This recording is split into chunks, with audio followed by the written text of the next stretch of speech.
fake it. I only know how to pull myself apart. I never thought I could explore, but I've rolled the scars. It's over now. Run away, out of time. Find a place where I can never hide. I let it burn, I let it burn, change or even strive. Let it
You know, it's amazing to me, man, how people still complain about the music that plays in the beginning of my show. I mean, if you don't get the point yet, there is absolutely no saving you at this point. None.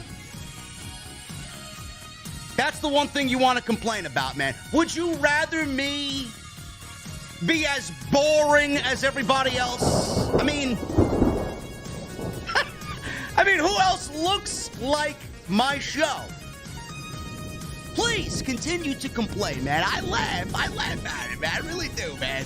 Seriously, you guys are crazy. Now get out. If I want it to be boring, I do everything else like everybody else does in the community. Nothing.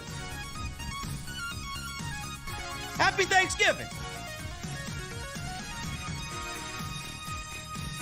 We got a lot to talk about today, man. This Kenny Omega Sports Illustrated story that Jesse and I covered last night, man. It's looking a little bit ridiculous. He wants people to let it go, but that's what the Elite didn't do last night on Dynamite. What's going on here? Did Tony Khan allow them to go out there and do that? Why? Did Tony Khan prove that CM Punk was right? Are the Elite children? Or is there something that's already done behind the scenes that has taken care of this entire situation? Or maybe we're going to AEW UK in 2023, and this is all one huge elaborate work. I don't know. We're going to talk about Thunder Rosa. We're going to talk about Survivor Series. We got a lot to talk about, ladies and gentlemen. It is Thanksgiving. I know Santa Claus usually ends the parade. I'm starting the fucking party tonight. Or today. I got my cold beverage. What are you guys drinking for this holiday on Thanksgiving, man? I got one question before I get to the venue. What the fuck are you guys drinking? I'll see you over there.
Why has Triple H been so successful?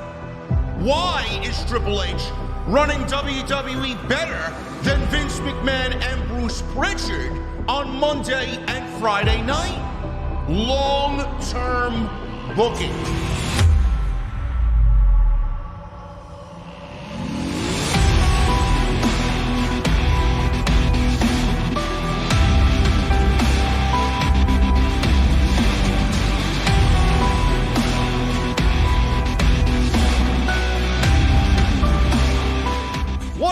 Guys, thank you so very much for joining me right here on Off the Scripts.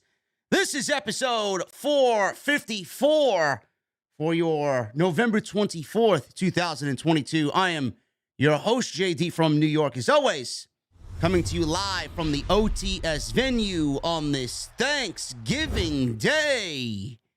Thank you guys so very much for joining me on your Thursday mornings, afternoons, wherever you may be, man. We got a lot to go over. And a lot came out of that AEW Dynamite show on Wednesday night. Jesse and I extensively covered it last night. I thought it was a great show. We covered that thing like nobody's business last night, up and down. We talked about a lot of the big stories that came out, including the Elite trolling the Chicago crowd, trolling CM Punk. And there is some news that came out. Whether you believe him or not, we're going to go over what Dave Meltzer said in regards to CM Punk's camp. Close people to CM Punk were not really pleased with what happened on Wednesday's Dynamite. Now, Jesse and I went over this yesterday. Some of it makes sense, and again, some of it doesn't. Just like all this all-out post-show media scrum brawl bullshit. Some of it made sense, some of it doesn't.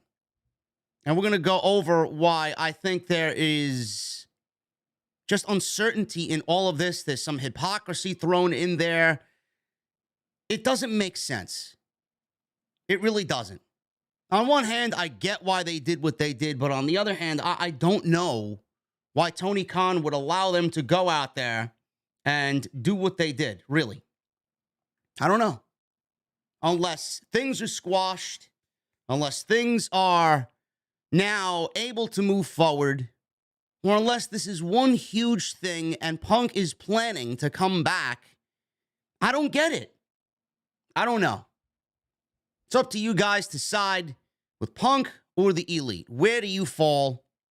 We'll go over all the variables today on the podcast on this Thanksgiving Day. Also, we're going to talk about Thunder Rosa. Apparently, there is a rumor going around that reveals a possible return date for the now former AEW Women's Champion. She had to relinquish the title last night. Thank God. That was the right decision to do. Interim is no longer involved.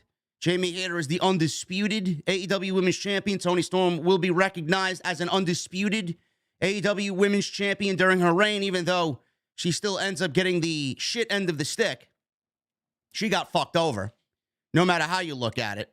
But we will go over that. Also, coming from Dave Meltzer, whether you like his news and his sources or not, he revealed some information that we'll go over today. I got Survivor Series news. We'll go over quick predictions for Saturday's show.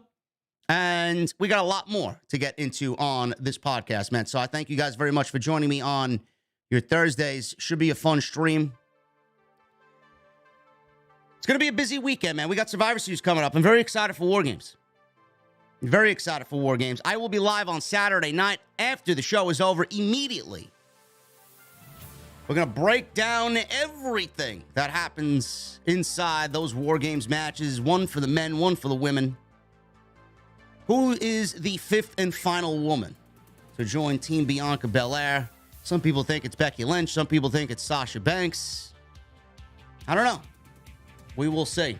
But I will be live on Saturday, so make sure you guys set your notifications. Make sure you guys hit that subscribe button. Should be good. Follow me on social media. Stay up to date with everything. At JDfromNY206. That's Twitter, Instagram, TikTok, and Cameo. Make sure you guys hit that subscribe button like I said. Turn on the bell for notifications. I don't know if we're going to get 1,000, man. It's Thanksgiving. I know people are getting ready for the day. You're watching football, but there's shit going on today. There's shit going on this week, so I'm trying to get the content out to you guys so at least it's in your subscription boxes. But I'd love if you guys can hit the thumbs up. Let's start at a soft goal, man. We'll take it a little by little. Let's try and get to 700 likes is the goal right now. So make sure you guys go and do that for me. We'll keep an eye on who's coming into the venue, man. 700 likes is the goal, so hit that thumbs up. Super chats are open. Get them on in. Tell me what you're doing for Thanksgiving. Tell me what you think of the CM Punk Elite situation coming out of Dynamite. Tell me what you think of Thunder Rosa. Are you excited for Survivor Series or are you not? Maybe you don't give a shit. I don't know. I don't know. And the memberships, man. Join the channel. Become a member. VIP section is always open. Always accepting applications. Get them on in. hit that join button down below and become a VIP and a channel member right here on Off the Script. All right, Snake Eyes, you're now gone, bro. Goodbye. You got one chance, bro. You got one chance. Unless you actually made a new fucking name and you came back into the chat. Otis got ready. Get out. What a fucking geek, man. What? You got no family, bro. You were disowned by your family, bro. You're on YouTube on my stream on Thanksgiving putting thumbs down and fucking complaining about the music, bro. You got nothing else better to do? You don't got a shitty football team to go and cheer for? I'm sorry, bro. I'm sorry that your life is so void of entertainment and hobbies. Get out. I love it. The attention and the interest that I generate from all walks of life, man, it's amazing. It really is. And tonight's show is sponsored by my great friends over at Blue Chew. BlueChew.com, code JD at checkout. You guys are going to use that code JD at checkout to get your free sample. All you have to do is pay the $5 shipping and handling. BlueChew.com. I want to thank them, as always, for being such a great friend and a great sponsor of Off the Script. It's amazing, man. People are crazy. People are crazy. I don't know. I don't know what to say. No explanation for anything. Anyway, let's get on with the news, man. We are going to start with some light stuff, get into the good stuff. Oh, my goodness. This guy is absolutely... Oh, my goodness.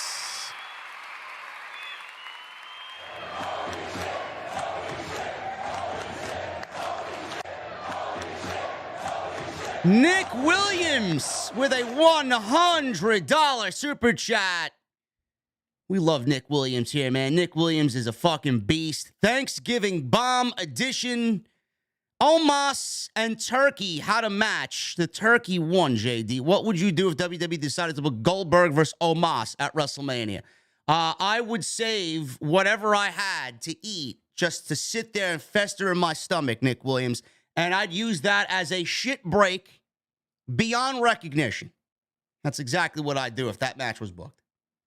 Even though I got to say, Omos and Braun Strowman at Crown Jewel wasn't that bad. It wasn't the embarrassment I thought it would be.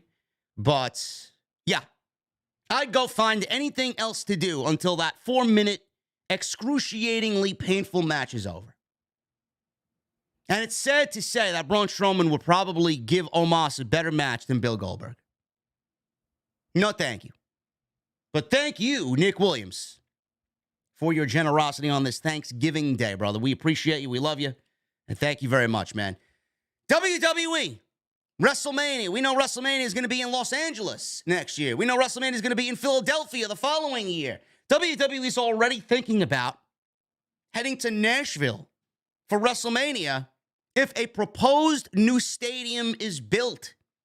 WrestleMania is headed to Nashville, but one major condition has to be met. Mike Organ at the Tennessean reported that WrestleMania 2027 would happen in the city for the first time if a proposed closed stadium was built within 5 years. The story noted that Butch Spyridon, CEO of the Nashville Convention and Visitors Corporation, spoke with WWE about Nashville hosting WrestleMania, and the talks ramped up when Mayor John Cooper and the Tennessee Titans delivered a draft for a new proposed stadium. Spyridon said WWE had an incredible experience at Nissan Stadium this past summer, and we started talking. WrestleMania is considered the number 6 top sports event brand in the world, and we are grateful for their confidence and belief in Nashville. Spyridon added that WrestleMania is the number 1 most followed sports brand on social media platforms and described WrestleMania as CMA Fest on steroids, equivalent to 2 to 3 CMA fests in 1 week in terms of impact. WrestleMania 39 is set in 2024, as you guys know. Los Angeles in SoFi Stadium. WrestleMania 40 will take place in Philadelphia, Pennsylvania at Lincoln Financial Field. The Metro Council in Nashville needs to vote to fund the proposed $2.1 billion stadium. WWE confirmed to the Tennessean that they would take WrestleMania to Nashville if the stadium got built. They love that. WWE loves to get in first, and WWE loves to be, out there on social media and in the press and all this shit. New stadium, what's the first event that was held there? WrestleMania. They love it. They thrive on that. They get off on that. Now, SummerSlam was a great success in Tennessee. I may actually be in Tennessee towards the end of the year for the first time myself, but I would think that's a great idea, man. I think WrestleMania in Nashville, it just fits the vibe. I honestly think it fits the vibe perfect almost, and it's different. Normally you see Los Angeles and, they're going to Philadelphia. I don't know how that's going to feel. The East Coast WrestleManias, the tri-state area WrestleManias don't really feel big to me. I always feel like WrestleMania deserves a city and a state like a Nashville, something larger than like being in New York, man. It's just, I don't know. It doesn't feel to me, but it's always the same places. New Orleans, right? I think WWE is even proposing a WrestleMania. I don't know. I think I'd rather a WrestleMania or a SummerSlam in Detroit. I don't know. But we got a couple of ways to go until 2027. So WWE, they were talking about Las Vegas. I think that would be great. I know they were talking maybe about Arizona, Minnesota. I don't know. But WWE, they're going to do this, and they love when a new stadium is built. They want to get right in there, and they want to tout, and they want to hype that they're the first brand, the first company, the first sports entity in said new stadium. So I have no problem with it. So this is also a new day and age for WrestleMania as well, as Paul Levesque is leading WWE. So who knows by 2027 what the WWE is going to look like. It's constantly changing, and it's going to be a great thing to follow. So I'm very excited about it, and I know we have another $100 super chat from Jerry Ramey. Oh, my goodness. Jerry Ramey with a $100 super chat. He says, happy Thanksgiving, JD. Hope the Guinness flows, lad. Guinness, I'm assuming you mean?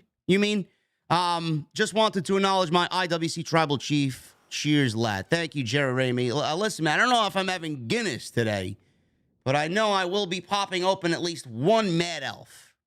That is my go-to holiday brew, the Mad Elf by Trogs. So thank you, guys. Thank you to Nick Williams, and thank you to Jerry Ramey for the big $100 super chats, man. That is incredibly generous of you guys on this Thanksgiving. So, yes, WrestleMania potentially heading to Nashville. We will follow that as, obviously, we get closer. It's honestly a little too early to be even talking about that, but we got Los Angeles. Everybody's excited for this WrestleMania. It's near a sellout.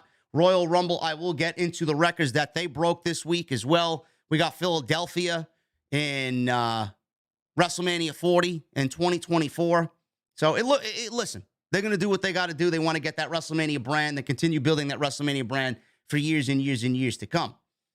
WWE broke Royal Rumble records this past week. Royal Rumble is slated to be in San Antonio, Texas at the Alamo Dome on January 28th and has broken a notable record for the event. During the third quarter earnings call, WWE co-CEO Nick Khan noted that the show has a gross gate right now exceeding $4.6 million. WWE announced this week in a statement obtained by PW Insider that the upcoming Royal Rumble event has broken the company's record for the largest gate in the event's 36-year history. That is incredible. Absolutely incredible. The record was broken over this past weekend as the Royal Rumble has now surpassed a $5 million gate, which is more than the previous record from 2017. That was the last time WWE held the Royal Rumble at the venue, which was at the Alamo Dome in San Antonio, Texas. WWE's premium live event is going to take place on January 28th, and everybody is already excited for the Royal Rumble. We got Survivor Series, man, on Saturday. It's the last pay-per-view before the Royal Rumble, and there's going to be a little lull in WWE's calendar. at the end of November, going into December, and most of January, all of January, basically, there's not going to be a WWE pay-per-view.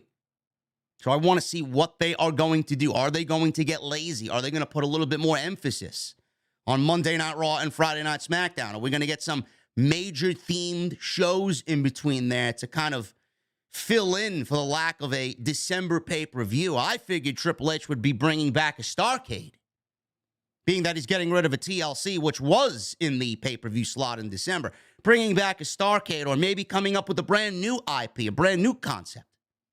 I don't know. But I don't mind that there's no pay-per-view, because it should, if they're smart about it, it should put a little bit more emphasis on Monday night and Friday night. But Royal Rumble, man, I mentioned this on Twitter, and oh my God, you guys are killing me today, man. You guys are absolutely killing me today, man. Oh my goodness. Holy shit. Whoa. Steve Wynyard with a $100 super chat. Oh my goodness. Thank you, JD, for all that you do. Hit that like button, geeks. It isn't even like he lives in his mother's basement. Jade Cargill. Best in the IWC, the real ace. Forget that guy on Tuesday nights. Could we see a Swerve and Sasha and Becky turn up at War Games? I don't know, bro. We'll talk about it in a little bit, but, you know, we're going to be right below the venue, bro. Steve, right below the venue, there's going to be a new concept, man. I'm coming up with a brand new IP, a brand new concept, man. We may be drinking in my mother's basement underneath the venue. You know, what you guys don't know is that there's a secret doorway here, man. You got to find it. Secret doorway that leads to an underground speakeasy, which is a cocktail bar. And we're going to go into my mother's basement, and we're going to have some fine, cold beverages. Soon. The whole concept is there. I just got to get the team to, you know, do construction on it, and we're going to have some fun. Thanks, Jade. And thank the AEW Women's Locker Room, man. And listen, man, if they're going to burn me the way that they did, you know, the way that they did wrongfully, I'm going to make some I'm going to make some cash off of it. Why not? But, Steve, thank you so very much, man. I appreciate not only you, Steve, but I appreciate Jerry Ramey and Nick Williams. You guys are fucking beasts. Thank you guys very much for all the support. I mentioned on Twitter that the reason why these events are selling out, look at, and I don't want you guys to focus on, oh, Raw's been down. Raw has been garbage, okay? It hasn't been as good as it was when we first got this Triple H leadership to take over.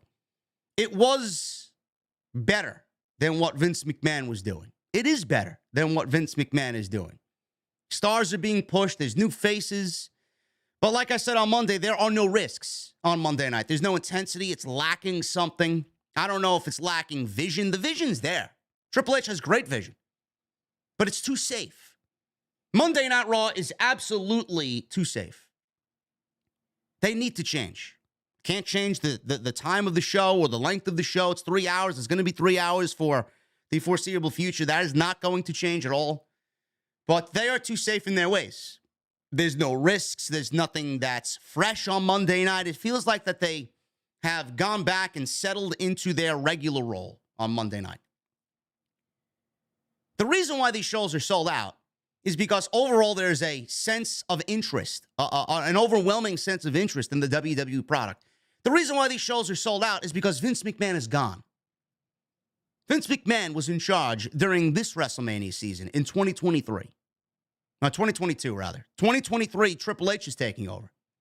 Now, go back to this year's WrestleMania in Dallas. Did it sell out? No, WrestleMania was not a sellout at all. They want you to think that it was a sellout, but no, it was not a sellout. They struggled to sell tickets to the Dallas Stadium show in AT&T Stadium. I don't know what the overall capacity is with the stage setup for WrestleMania, but they barely did 65,000 for both nights. It's a great showing, but it's not a WrestleMania showing, especially in that type of stadium. It's not. WrestleMania this year was largely lackluster build going in. Thankfully, they turned it up when we got there. I thought night one of WrestleMania was one of WWE's best shows all year. But the lackluster build leading into it, that's what they do. That's what Vince thinks. Oh, WrestleMania is a name in itself. It's going to sell. There are a lot of people. There is a large group of people that have come back to watch the product now that Vince McMahon is not there. If you don't believe that, I mean, I don't know what to tell you.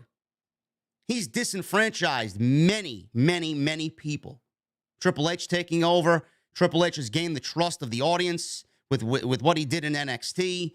Triple H being there and leading the charge, there is an overwhelming sense of interest. Coming out of War Games, I'm telling you, on Monday, when you see War Games going into Monday Night Raw, there is going to be a level of excitement that you have not seen in WWE in many, many, many years.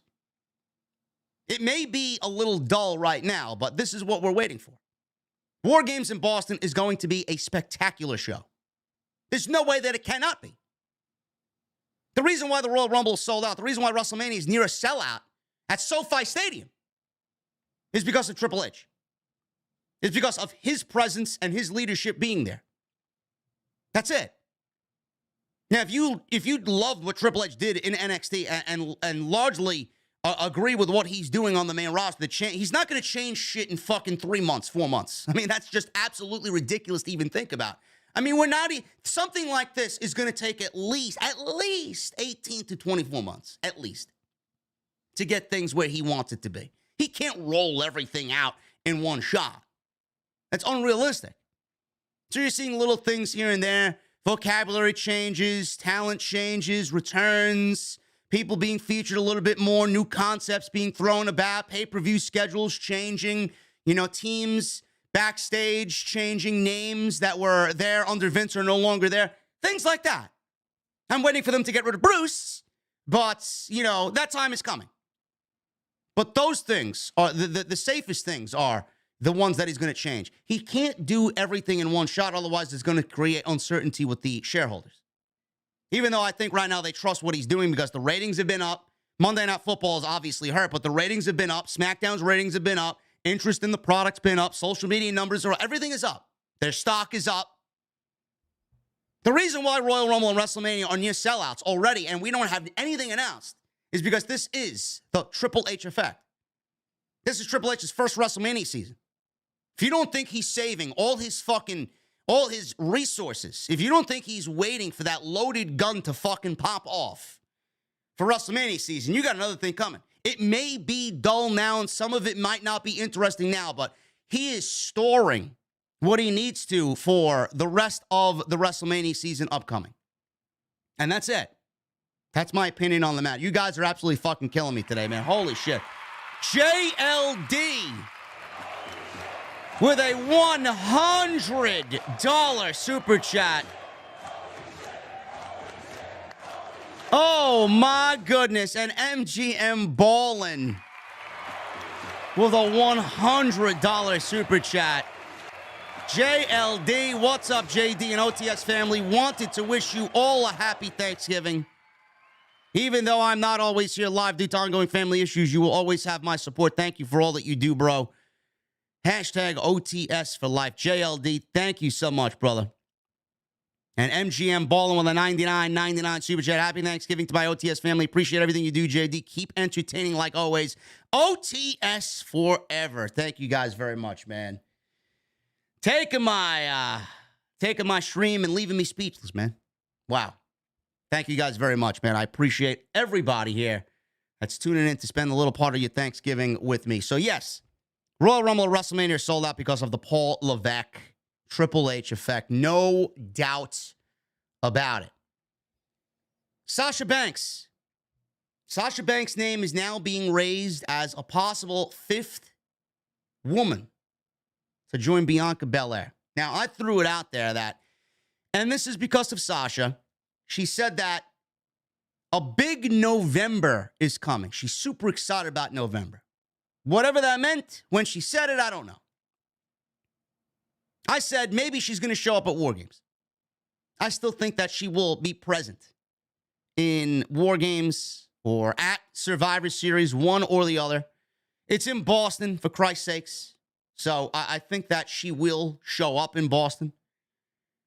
But nobody knows for sure. She's trademarked a bunch of things for merchandising likeness and merchandising reasons. And It looks like she trademarked and got copyright for a new wrestling name, or it looks like a new persona. I don't know what she's doing. She's got outside ventures. She's got so many outside ventures, I can't really keep track of what's going on with Sasha. But she did tease that a big November is on the horizon. One of the things, and this was a fan-made poster, this was teased, and she really kind of played along with it because it's something that I think she genuinely wants to do. I even teased that maybe the big November is not WWE, and we see Sasha maybe around Royal Rumble time making her return in the Royal Rumble. Maybe the big November thing is Sasha going to New Japan, wrestling Kairi for the IWGP Women's Championship at Wrestle Kingdom in the Tokyo Dome. So it was a possibility. Now, that was just merely, an opinion. That was my opinion being thrown out there. I didn't, latch on to it and say, yep, this is exactly what's going to happen. It was my opinion. It was a nice conversational topic. And then we come to find out that Sasha Banks is actually not wrestling for the IWGP Women's Championship, and she will not be wrestling at Wrestle Kingdom in January. So this and that discussion can go right out the window, which now leaves Sasha Banks open for Survivor Series. The first events of the brand new IWGP Women's Championship has officially been set for Wrestle Kingdom 17. At last weekend's New Japan and Stardom events, crossover event, Kairi Sane defeated Mayu Iwatani to become the inaugural IWGP Women's Champion. After the match, Tam Nakano came to the ring, issuing a challenge to Kairi for the title at Wrestle Kingdom. New Japan Pro Wrestling officially announced this match will take place on January 4th at Wrestle Kingdom 17. Per the statement, New Japan says this: the first ever IWGP Women's Champion Kairi will have her first defense in the Tokyo Dome opposite Cosmic Angels Tam Nakano. After Kairi's historic victory on November 20 over Mayu Iwatani, Nakano answered the call for the first challenger, and though the cutest in the cosmos issued her challenge with characteristic zeal, there were daggers in her words as she promised a special hell. Tam's ability to undercut her colorful demeanor with a vicious aggression unscored her 301-day run as Wonder of Stardom champion in 2021, a title that Kairi had helped mold in her earlier years. Indeed, a mutual respect was evident when Kairi teamed with Tam in one of her earliest matches back in Stardom this spring, opposite, and forgive me if I pronounce these names wrong, Miyu Amazaki and Utami Hayashishita. This is why I don't watch Stardom, bro. Can you imagine me doing a fucking review with these names? That match showed how brutal both women could be as a team, and now that violence will be turned on one another January 4th. So, New Japan is not bringing in Mercedes Varnado. They are bringing in Kairi against Tam Nakano. So, I still think it's a possibility that she ends up wrestling outside of WWE, but the announcement with this match has now made it a little bit more unlikely. Does Sasha show up in Boston at Survivor Series? I mean, at this point, I find it really, really difficult to believe she's not going to be there. I mean, it's in her hometown. Is she going to be a part of War Games? That's a different story.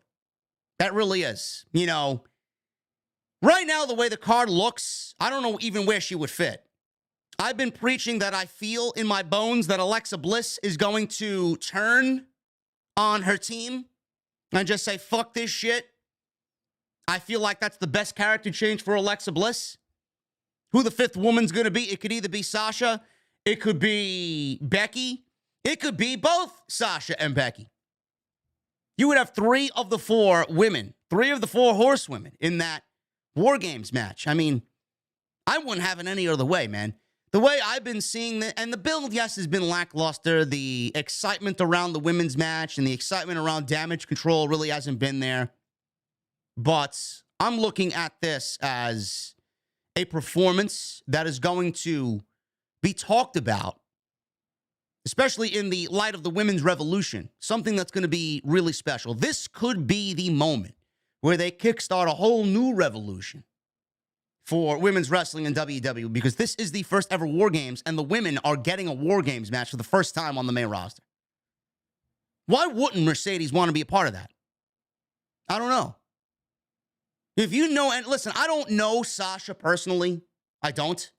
I've heard stories from people that I know that know people in Sasha's camp that have spoken to Sasha personally. She's been at the House of Glory training facility several times when she's had a show here in New York over the last few years. She brings her fabled notebook. She trains with Red. She trains with the students. She sits there and she goes over what she's learned. Then she takes that and gives it back to the students. And she loves Red. She's always cited that Amazing Red as a huge influence to her and a very, very close friend of hers. As far as training goes, every time she comes to New York, boom, she goes nowhere else but House of Glory. The shit that I've heard about Sasha Banks is this woman wants to make memories. Listen to her Stone Cold podcast. Listen to Broken Skull Sessions.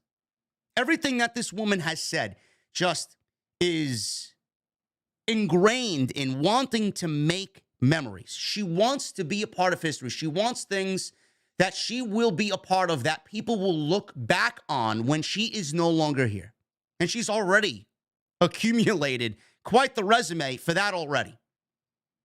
If you are a female that wants to get into this business, which match are you going to go out there and watch? There's not one other match that should be on your list outside of Bayley and Sasha Banks at the first TakeOver Brooklyn. It is a match that will go down as one of the greatest women's wrestling matches of all time. For what it did, for what it will do for future generations. That match will be used in schools. That match will be used as a way to construct future women's matches. Match should be in the Wrestling Hall of Fame for as far as I'm concerned. This woman is about that. She wants things to make sense. She wants to be a part of everything that is like this. History. This is why I said maybe her wrestling in New Japan is something that she wants to do, and I'm sure she would love that. But now that that door is seemingly closed, her showing up in Boston, I mean, if she's not there, I would find that very difficult to believe that she's not there. So we'll see what happens, man. I'm sticking to my guns. I think Sasha will be at Survivor Series. Whether she's in the match or she shows up. Maybe she has something to do outside of War Games. Who the fuck knows? You know, somebody gave me the idea of maybe she takes out Shotzi. And they play up the fact that Ronda is going to have Sasha as her opponent, and Sasha takes the title off of Ronda by beating up Shotzi Blackheart. Well, who's going to wrestle Ronda now? And in comes Sasha Banks with Naomi. And this kickstarts Sasha Banks and Naomi versus Ronda Rousey and Shayna Baszler on SmackDown. I wouldn't have a problem with that. Shotzi Blackheart and Ronda Rousey right now looking like a fucking piss break, if you ask me. Who's genuinely interested in that? Nobody. We've seen that match once before. And believe me, you do not want to see it again. And I highly doubt people have asked for it for a second time. Could that be where Sasha Banks shows up? Maybe there's no room for her in War Games. Maybe they're saving Becky for War Games, and maybe they're saving Sasha to actually take the Women's Championship off of Ronda Rousey in Boston. I don't know. Imagine Becky and Sasha on the same War Games team, though. Oh, my goodness. So, yes, Sasha Banks, I'm sticking to my guns. I think that she will be at Survivor Series on Saturday. Speaking of Becky Lynch, look at the way how I organize my notes, man. Speaking of Becky Lynch is slated to make her WWE return soon. Fightful Select is reporting that Becky Lynch will be back in the near future after suffering a separated shoulder at SummerSlam in July in a match with Bianca Belair. WWE was happy that Lynch didn't have to undergo surgery. She has been seen, she's been photographed training in Ireland ahead of Survivor Series, so one would assume that she will be on Saturday's show. The report added that Lynch was discussed and planned as the fifth partner in the Women's Survivor Series War Games match until Lynch is introduced in this spot. Of course, creative plans can change. Several members of the WWE regime right now under Triple H are excited to work with Becky Lynch without her being under the creative of Vince McMahon's terrible booking. Triple H decided to turn her back as a babyface before writing her off television as he didn't think her being booked as a heel was working well. No shit. I mean, you guys know what we saw with Becky Lynch. Nobody wants to go back to the little hobbitses. My precious. Nobody wants to see that again. What is that? That was Vince McMahon's version of Becky Lynch. Seriously. That was awful.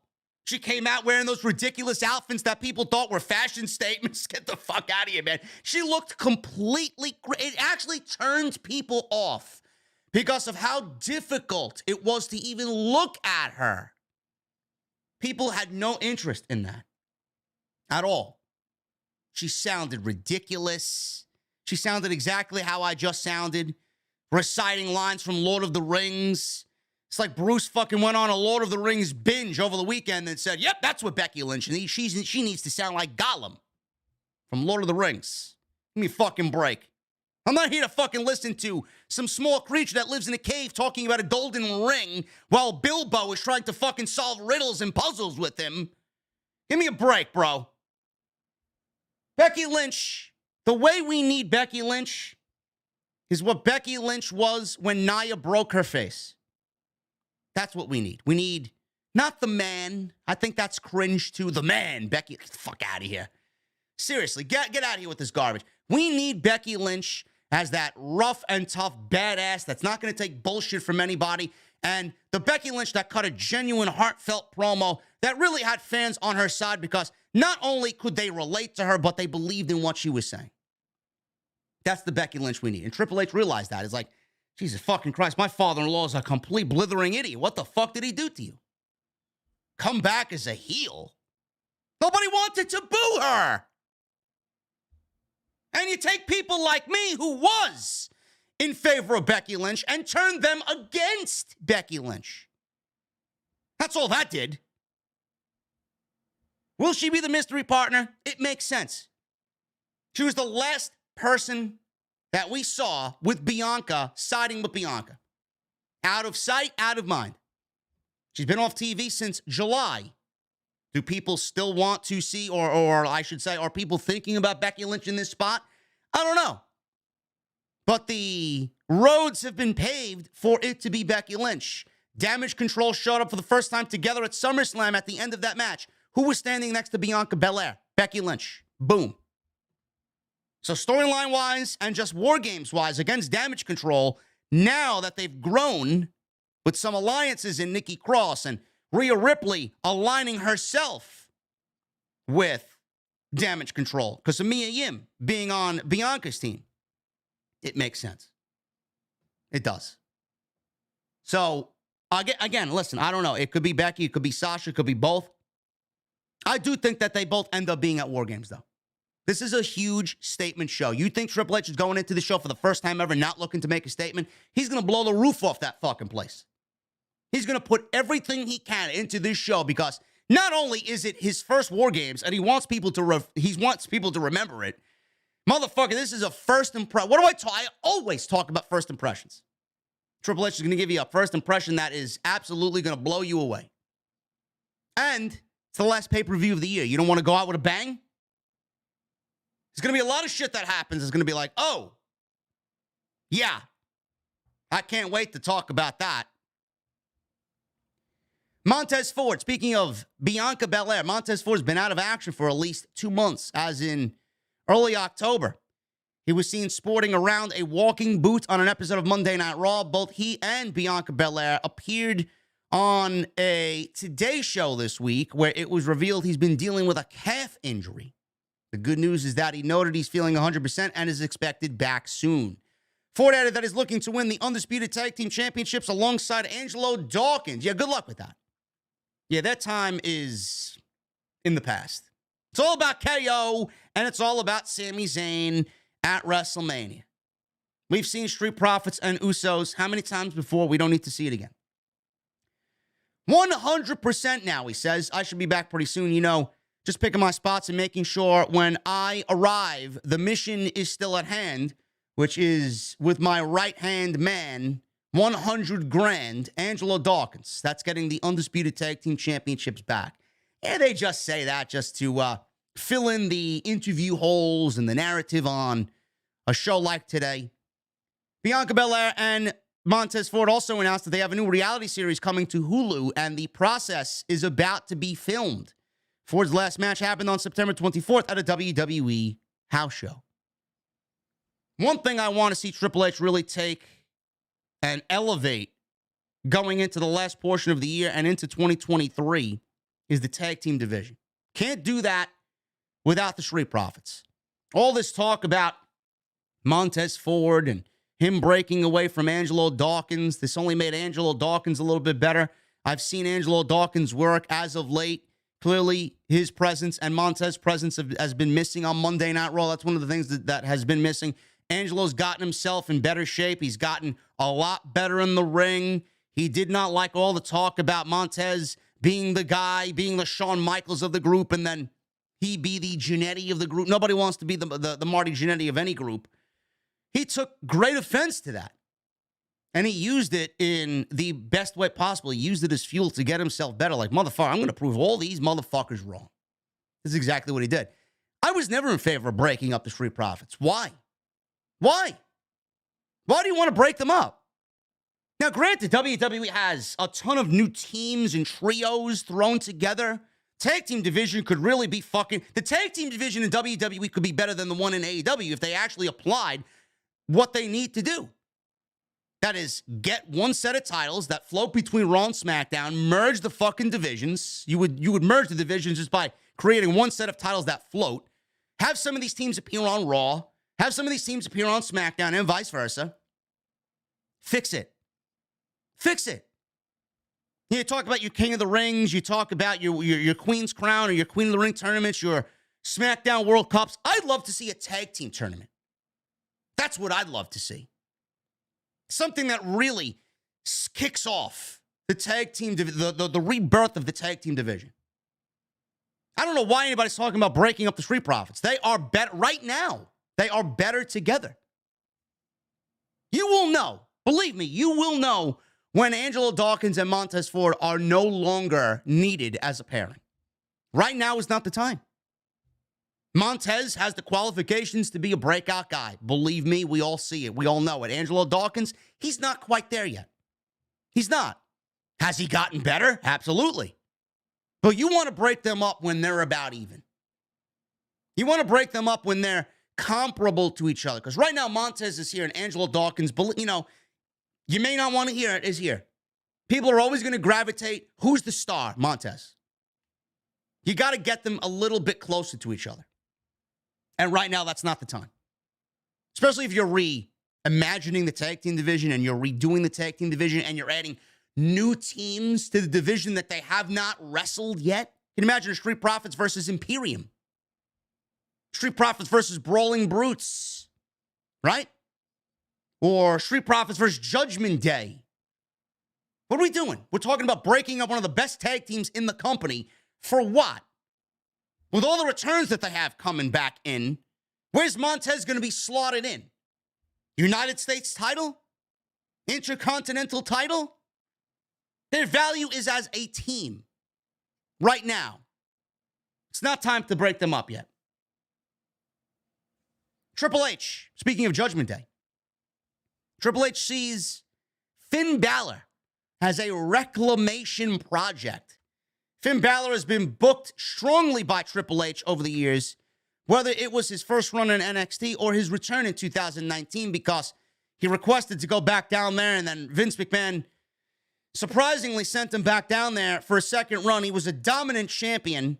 He got brought back to the main roster, and Vince pushed him for about 2 weeks and then settled back into, yeah, I don't see this guy as a major deal. He's a mid-carder at best. I have no interest in him. Balor, alongside Damian Priest, Rhea Ripley, and Dominic Mysterio, have been pushed strong as part of Judgment Day on Monday Night Raw by Triple H. Oh, my goodness, man. Holy shit, you guys are absolutely blowing me away with the love today, man. Another $100 super chat by Steve Wynyard. WWE Tag Team Division. How about floating tag team championships or floating trios championships? If WWE wants to keep the same number of titles, there may be potential with that if they wanted to have 2 sets of championships.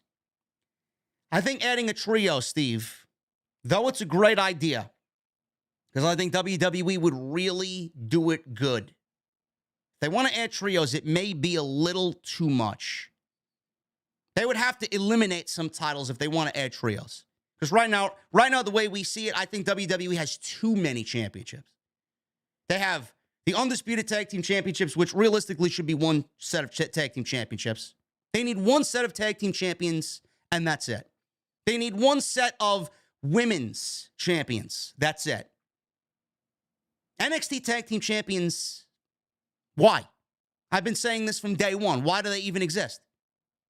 The main roster tag team championships should be the ones floating between Raw and SmackDown and NXT. Vince didn't want that when he was in charge. Now that Triple H is here, why do we need NXT tag team championships when there are no tag teams in NXT? Vince was the one who did not want to send main roster stars down to NXT because he thought it was subpar. He thought it was the minor leagues. And he had some gripe against NXT because they weren't doing what he wanted, and that was beating AEW. So he wasn't going to give them a bone at all. Even the women's singles championships on Monday and Friday night. I don't think we need 2 women's singles championships. I don't. 2 main roster, main titles, Universal and World, and 2 secondary titles in the United States and Intercontinental, both specific to a brand. Everything else could be float. Everything. But I would love a trio. I would absolutely love a trio, but they have to do some eliminating first as far as championships right now that shouldn't really be there. Vince McMahon was burying Finn Balor. Never thought about him as a main roster guy. Never really found any interest in him. And then he settled right back into that. Oh my God, yeah, he's a jobber. Judgment Day has been pushed great by Triple H. Give Me Sport interviewed WrestleVotes. And WrestleVotes stated that Balor and Triple H have always liked each other, and Triple H views Balor as a reclamation story. They've always really liked each other, seeing what Finn has been over the last few years. Hunter sees almost like a reclamation project, but one that he can get behind because of their personal relationship. In January, Vince McMahon had given up on Balor as a top star. WrestlingNews.co was told by a source in WWE the following regarding Balor putting over Austin Theory at the time. And I quote, "Yeah, Finn, he was moved into a spot that Jeff Hardy had because he had left. He's just there now to help get the younger guys over. There was a pitch to make him heel, but that was weeks ago, and I haven't heard much about it since then. Vince never saw Finn as more than just a mid-card guy. Heyman would have pushed him to the moon if he was in the executive director role, but Vince just never saw it. Austin Theory is going to get time to shine in the Rumble match. Last I heard, he will be in the final 4 or 5 at the end of the match." What did I tell you on Monday? What did I tell you on Monday? Mark my words. Austin Theory is going to be in the Rumble for over an hour, and he's going to be in the final 4. Mark my words. That is the only way. That is one of the things that absolutely needs to happen. As far as Finn Balor goes, it's great that he's great friends and has a great personal relationship with the man running the company. It's great. He didn't have that relationship with Vince. And you want to know why? Do you want to know why their relationship is so good? Because Triple H is an actual human being, number one.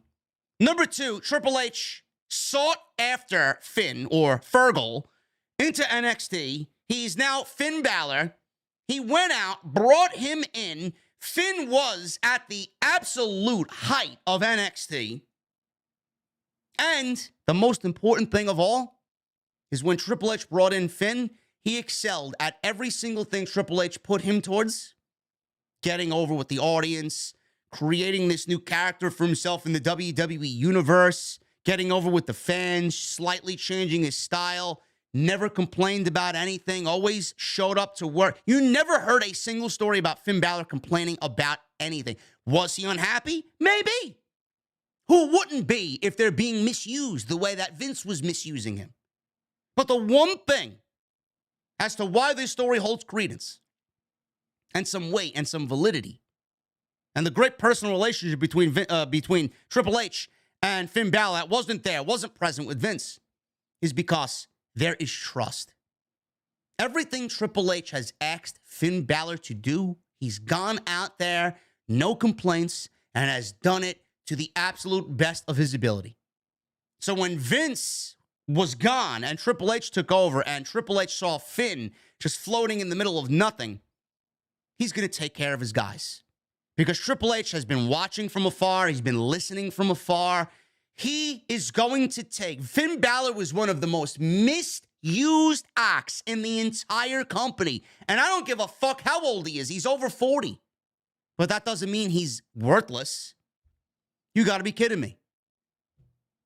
He looked at everything that was going on. He heard everything that was going on. You don't think that man knew what was going on? He's going to take him and he's going to make Finn Balor a top priority. He's going to take Tommaso Ciampa, make him a top priority. It's the reason why he brought back Braun Strowman. It's the reason why he brought back Hit Row. It's the reason why he brought back Bray Wyatt. It's the reason why he brought back Mia Yim. It's the reason why he brought back Candice LeRae, Johnny Gargano, Dakota Kai, Io, and more to come. When Sasha comes back, it's going to be a similar situation to Finn Balor. They were done wrong. Triple H is looking to create new for everybody that was done wrong. He's looking to do everything right where Vince did it wrong. Balor is at the top of the list. And you already see it. Judgment Day is one of the best acts in the entire company. Judgment Day may be one of the best things about Raw and SmackDown. Rhea Ripley's resurgence is a beautiful thing to see. Finn Balor, look at how Finn Balor is. He is loose as a goose out there. There's not one single moment where I see Finn uncomfortable with who he is. You send Finn out there, he's cutting promos like he's told to. Go out there and own it. I trust you. I would not be shocked if Finn is not giving a promo and just giving bullet points. Look at Damian Priest. Damian Priest sounded robotic when he was out there under Vince McMahon. Damian Priest is out there fucking killing it as a promo. He sounds exactly like he should. Rhea Ripley, go look at Rhea Ripley when she wrestled Asuka at WrestleMania. Go look at what they did when she feuded with Charlotte Flair. She was absolutely in-fucking-sufferable. Look at her now. She may be the biggest star in that entire division. As far as I'm concerned, Rhea Ripley is bigger than Bianca Belair, who is the Raw Women's Champion. If you're looking for somebody to win the Royal Rumble, my pick is Rhea Ripley. I don't give a fuck what they got going on. I don't give a shit who Charlotte Flair thinks she is. I don't give a shit who Becky Lynch needs to wrestle at WrestleMania. The match that should be determined for WrestleMania is Bianca Belair and Rhea Ripley should win the Royal Rumble. Rhea Ripley and Cody Rhodes should be your men's and women's Royal Rumble winners. And Rhea Ripley's owed a championship match that she didn't get because she was injured. She got injured right before SummerSlam. That should have been the match. That was going to be the feud. She hasn't gotten a refund on that. I'm sorry to tell you, that's the way it should be. I'm not looking. Who's excited for a Becky Lynch Ronda Rousey match? You're excited about anything Ronda Rousey with the fucking terrible run she's had? The fuck are we pandering to Ronda for? Fuck Ronda. It's about building what you got now in your future. Ronda Rousey is nowhere near your future. Rhea Ripley is. Becky Lynch is nowhere near your future. She's already a made woman. What the fuck does she need a Royal Rumble for? She's already won one. Have Becky Lynch win the chamber. Rhea Ripley deserves and needs that Royal Rumble more than anybody. Balor is slated to wrestle AJ Styles in one of the marquee matches at Survivor Series. Should be a banger. Should be a banger. Seth Rollins He's listed as a babyface internally despite a very heelish promo on Monday Night Raw. This Monday seemed like Seth was going back to being a heel. I don't know what the fuck they're doing on Monday Night, man. It's like Bruce Pritchard is writing the show and Triple H is on vacation somewhere. He cut a heel promo on Monday night. Bryan Alvarez noted on the Observer Live. He says this, and I quote, "I was watching the show on Monday, and Seth did an interview. Seth Rollins came out, and he's acting like an idiot again, and he's doing that stupid laugh. And then he's doing his promo. He starts talking about how giddy he is that he put Cody, who's a babyface, on the shelf. This guy was a babyface 2 weeks ago. Total babyface last week. He worked as a babyface, putting over the fans, kissing up to the fans. Total babyface last week. Then again this week, he's a heel." End quote. Sounds about right. Sounds in line with what Monday Night Raw's been doing. Flip-flop, back and forth. They don't know what the fuck they're doing. Alvarez said despite the heelish promo on Raw, he's still listed as a babyface internally. Alvarez said officially things could have changed, but as of yesterday, he was still supposed to be a babyface. Alvarez also noted how Bobby Lashley seemingly turned heel for his feud with Brock Lesnar after his run-ins with Mustafa Ali and then was portrayed as a babyface on Monday Night Raw against Austin Theory. I don't think they know where they want to go. I don't. What is the point? Honestly, what is the point? I said this weeks ago. What is the point of Seth Rollins? I even questioned it. What are you going to do when Cody Rhodes comes back and his inevitable first altercation is going to be with Seth Rollins?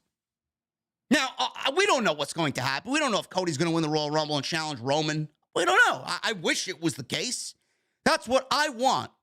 That's what I think is best for business. We don't know where Dwayne is going to fill in. We don't know what The Rock is thinking going into WrestleMania.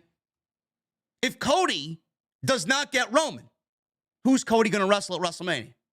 More than likely, you're looking at another showdown with Seth Rollins and, unfortunately, a run with the United States Championship. I don't think that's right. Maybe that's the case. Maybe that's what's going to happen because I don't see both of these championships off of Roman anytime soon. And Monday Night Raw may be without a world championship well beyond WrestleMania. Maybe they give the title to Cody and he acts as the guy on Monday night with the United States title. But if Seth Rollins is playing a babyface, for him to only go back to being a heel when Cody comes back, why are you making him a babyface if that is the way you're going to go? If that is the inevitable journey he's going to end up taking. So just make him a heel. Why tease being a babyface if he's only going to be a heel anyway, moving forward and moving on into the new year when Cody eventually comes back? Right now, you're just making things a little bit more confusing and things don't make sense. NXT. I don't know if you guys watch NXT on Tuesday night. Listen, I fell asleep for about 45 minutes because the show was fucking boring. But I ended up watching it, and I saw what happened. There were two repackaged gimmicks that showed up on Tuesday night. WWE has been teasing this Scripps character. They call into the Performance Center. They got their voice all decoded and hidden, right? They sound like some fucking cyber hacker. Scripps. Weeks of vignettes. Scripps. SCRYPTS. Now, on Tuesday, Scripps made his debut. I thought Scripps was going to be a group. Apparently, Scripps was one guy. Scripps ended up being this. What you see there on the left. What you see there on the left is Reggie, or Reginald, former WWE 24/7 champion. On the right, it's so uncanny. On the right, you see a Rob Halford of Judas Priest cosplay by a returning Dominic Dijakovic. This is NXT, folks. So, Reggie on the left, he's got these fucking tassels on his mask. He's got this black and orange ridiculous suit or outfit that he's wearing. He's in a mask. and he's beating up some fucking scrub. 30 seconds, he wins. He does his acrobatic flips, and that's his debut on Tuesday night's NXT. Then we got Dominic Dijakovic coming back, trying to reimagine the big boss man in 2022. Now, I don't know what you guys think of this. A lot of people got on my case about, why don't you give it a chance, man? You got to be fucking out of your mind. So, I don't know if I have it queued up here. I put this on social media. And now you see why I don't cover this shit anymore. What the fuck is this? After weeks of vignettes, this is what they give us? Clearly, people were in agreement with me that I got over almost 1,000 likes on an NXT tweet. Then we got, oh, you didn't know, chiming in. Brian James, a.k.a. Road Dogg, you missed a hell of a match since you don't cover it anymore in the main event. So I replied to him, watch the match, man. Big fan of Mello. Big fan of Wesley. It doesn't save the rest of the show, in my honest opinion. Now, I love how... Listen, I love Dogg, okay? I think Dogg is great. I think Brian James is great. He's treated me, a little nicely over the years. He gets me. He understands. He knows I'm out there and I say the shit and I do my thing, right? He gets it.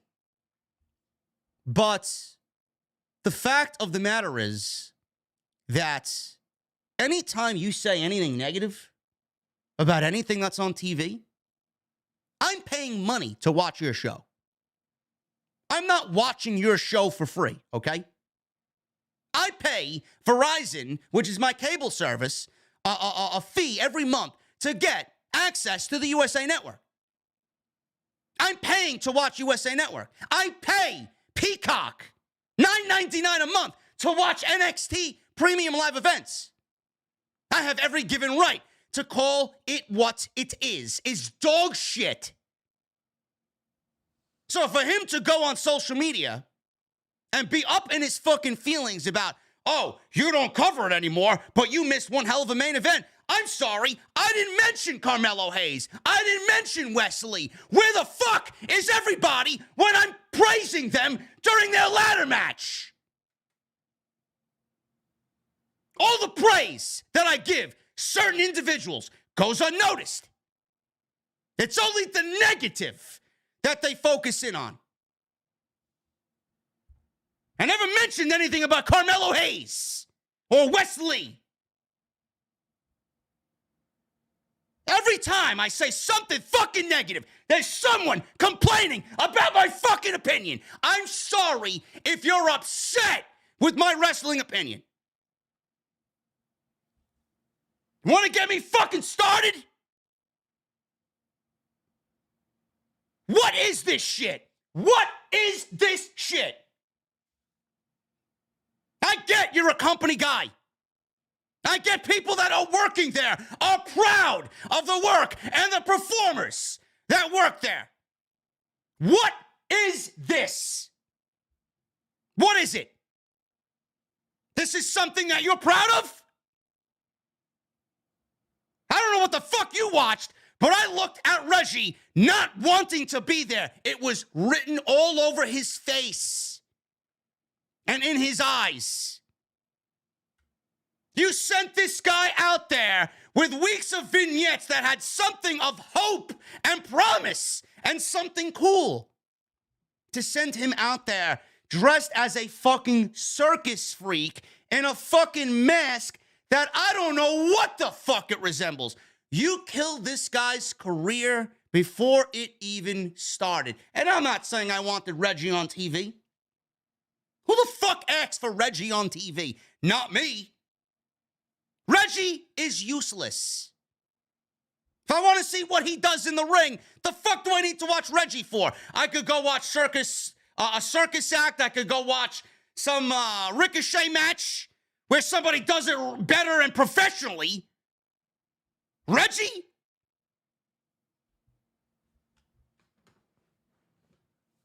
Of all the fucking fucking people that knows NXT, you would think that my opinion would be one that people look at.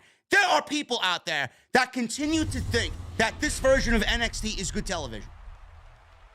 You think 2.0 is good television? There's a reason why I don't cover the show. That's the reason why. It's a fucking joke. It's an embarrassment. It should not even be called NXT anymore, with shit like this making television. What the fuck is Shawn Michaels? Did he get back on the bottle? Is he hanging out with Tony Khan, sniffing lines of coke after the fucking show's over? What's going on? Doing lines of coke with Tony Khan via Zoom. What the fuck?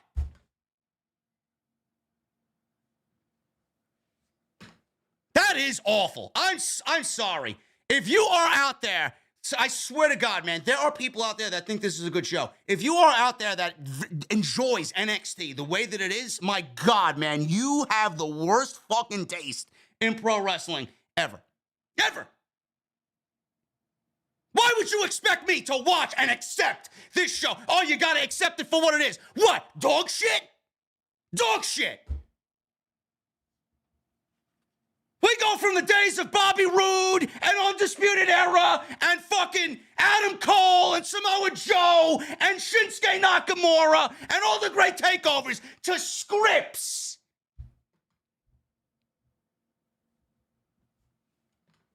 How the fuck can you be okay with where this show is after what you saw Road Dogg booked NXT? It's almost as if he doesn't care. Here! I can't give you what we did. Here you go, scripts. And don't get me started on Dijakovic, man. Who the fuck? Now, granted, I'm a big fan of Dijakovic. I'm going to give it a chance. Don't worry, clowns. Going to give it a chance. Who thought it would be a good thing to mix Judas Priest? I mean, he looks like Rob fucking Halford. Look at him. That's Road Dogg. He looks like Rob Halford from the heavy metal band Judas Priest. Rob Halford's a fucking badass. Don't get me wrong. But imitating the big boss man with a black trench coat? This guy looks like he should be leading the Saviors in The Walking Dead. The fuck is this?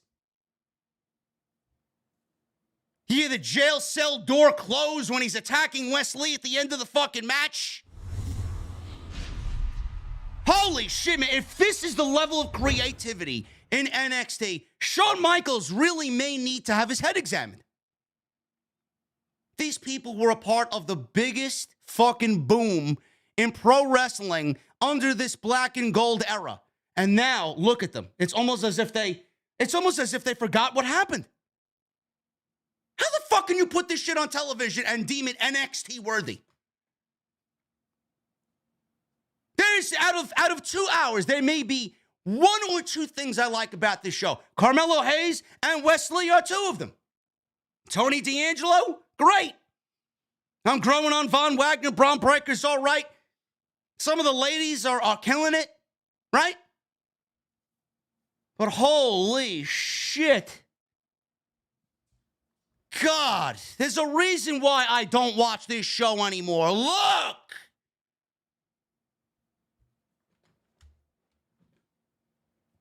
Vic Joseph sucks.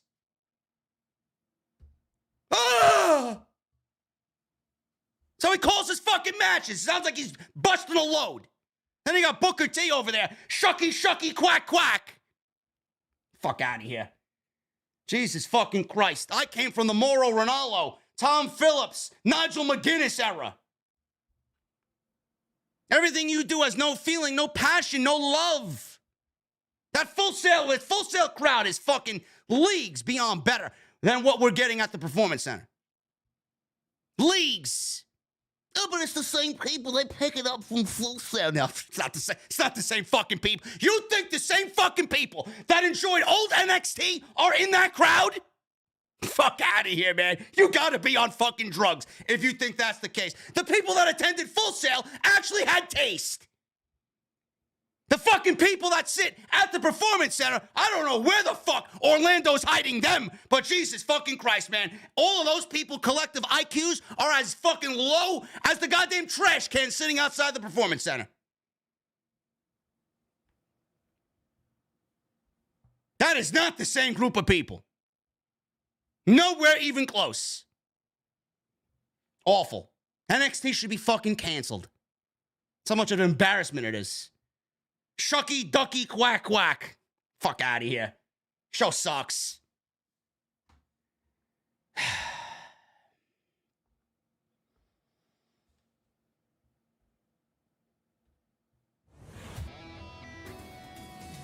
That's my rant for the evening. We're going to hit this AEW news and get the hell out of here.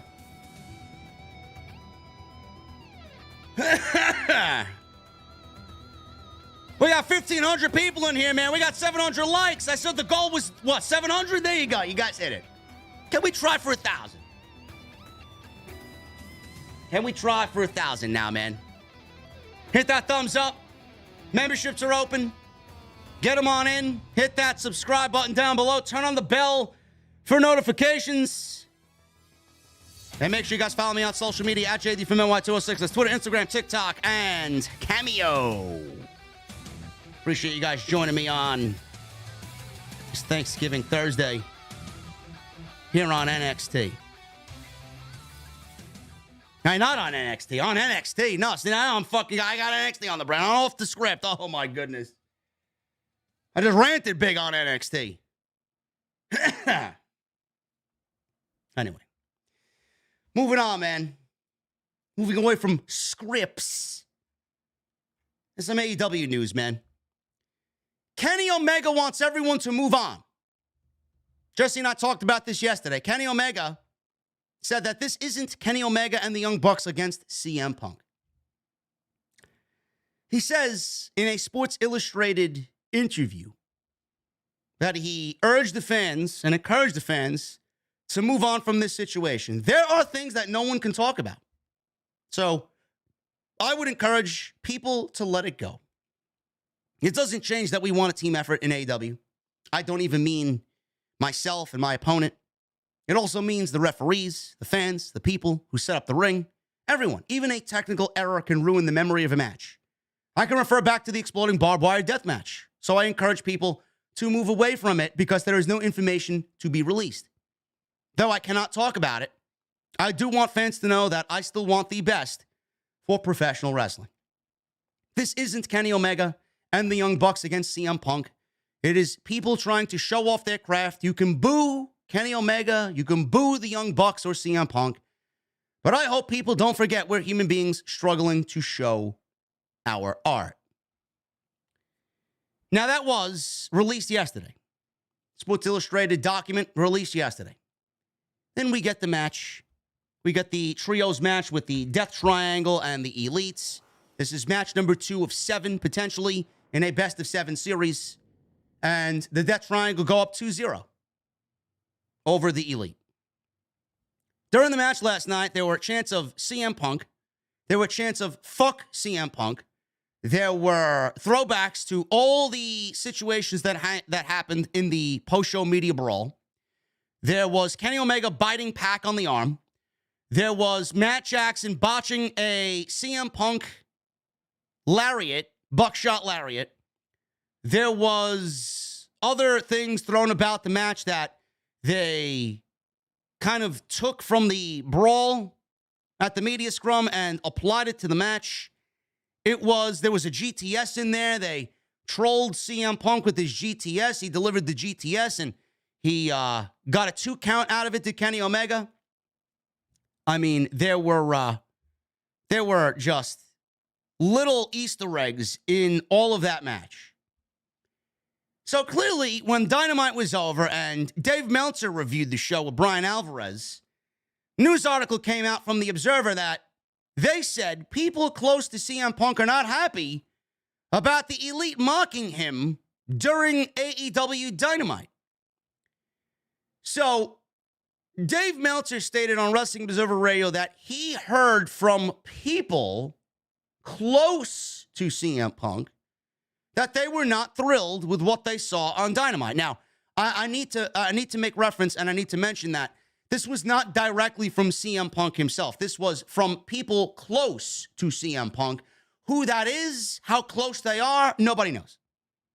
So if you have a little bit of skepticism when it comes to Dave Meltzer, then I do not blame you whatsoever.